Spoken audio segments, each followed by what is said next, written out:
Hi friends, welcome to my channel. Friends, నేను గుంటూరు కారం తయారు చేశాను కదా. ముందు వీడియోలో కారం వీడియో పెట్టాను కదా. నాకు మిరపకాయలకి ఎంత ఖర్చు అయింది, ధనియాలు నేను వేసిన దినుసులకి ఎంత ఖర్చు అయింది మీకు వీడియో తీసి పెడతానన్నాను కదా. ఇలా పేపర్ మీద రాశాను చూడండి. నాకు మిరపకాయలు నేను 3 kg గుంటూరు మిర్చి, 1 kg బళ్ళారి మిర్చి తీసుకున్నాను. కారం మంచి కలర్ వచ్చేకి నేను బళ్ళారి మిర్చి తీసుకున్నాను. మీకు వద్దంటే గుంటూరు మిర్చి 4 kg తీసుకోండి.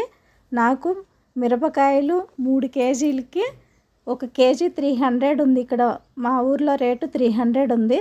3 kgలకి నాకు 900 పడింది.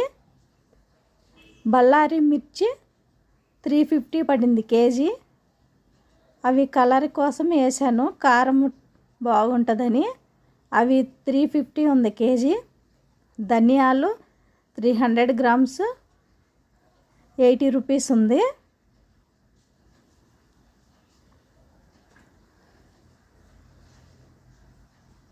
జీలకర్ర 150 గ్రామ్స్ 100 రూపీస్. మెంతులు 50 గ్రామ్స్ 20 రూపీస్. వెల్లుల్లి 300 గ్రామ్స్ 40 రూపీస్. చెనక్కాయల ఆయిల్, పల్లీల ఆయిల్ 500 గ్రామ్సే పట్టింది నాకు, 100 రూపీస్. మామూలు ఆయిల్ ప్యాకెట్ 200 ఉంది కదా, నాకు హాఫ్ పట్టింది.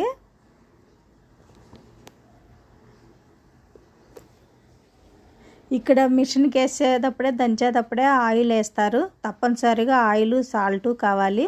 నేను అందుకని ఇంకా ఆందం వేయట్లేదు. మీకు ఆయిల్ బదులుగా ఆందం వేసుకోండి. పసుపు 100 గ్రామ్స్ 40 రూపీస్.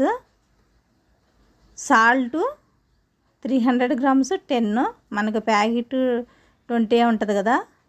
గల్లుప్పు నేను గల్లుప్పు వేసాను దోరగా వేయించి, 300 గ్రామ్స్ 10 రూపీస్.